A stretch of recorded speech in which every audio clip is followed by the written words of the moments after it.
ആയിരക്കണക്കിന് വർഷങ്ങളായി മനുഷ്യരാശിയെ അതുല്യമായി സ്വാധീനിച്ചുകൊണ്ടിരിക്കുന്ന ചരിത്ര പുരുഷനാണ് ശ്രീകൃഷ്ണൻ.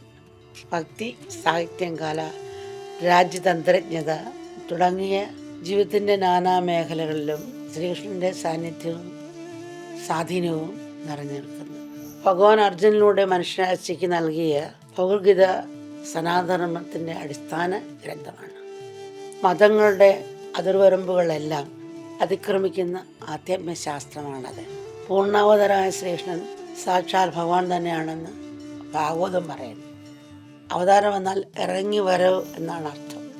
മനുഷ്യലോകത്തിലേക്കും മനുഷ്യജീവിതത്തിലേക്കുമുള്ള ഇറങ്ങി വരവാണ്. ഭഗവാൻ പൂർണ്ണാവതാരമാണ്, എപ്പോഴും തന്നെ തന്നെയാണ്. പൂർണ്ണത എപ്പോഴും ഉണ്ട്, ഇറകലും കയറ്റലുമില്ല. പക്ഷേ ഒരു പോലീസുകാരൻ കള്ളനെ പിടിക്കണമെങ്കിൽ പോലീസ് വേഷത്തിൽ ചെന്ന ഒരു പക്ഷെ പിടിക്കാൻ പറ്റില്ല. ഒന്നിനേക്കാളും കള്ളൻ്റെ വേഷം കെട്ടിയാൽ വേഗം പിടിക്കാൻ സാധിക്കും. അതുപോലെ അവൻ്റെ തലത്തിലേക്ക് ചെല്ലുക.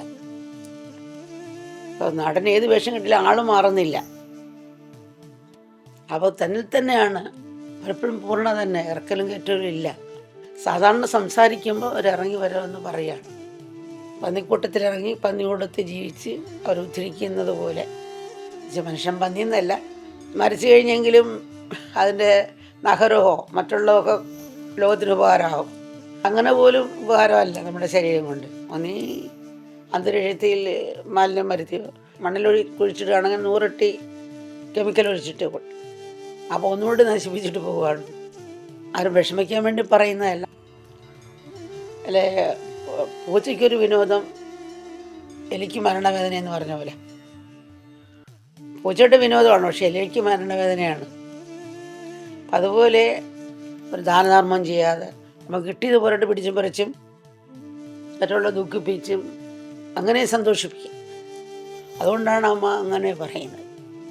മനുഷ്യജീവിതം നമുക്ക് കിട്ടിയിരിക്കുന്നത് നമ്മൾ വെറും തിന്നും കുടിച്ചും അങ്ങനെ മാത്രം ജീവിതം കഴിച്ചു കൊണ്ടുകാണല്ലോ.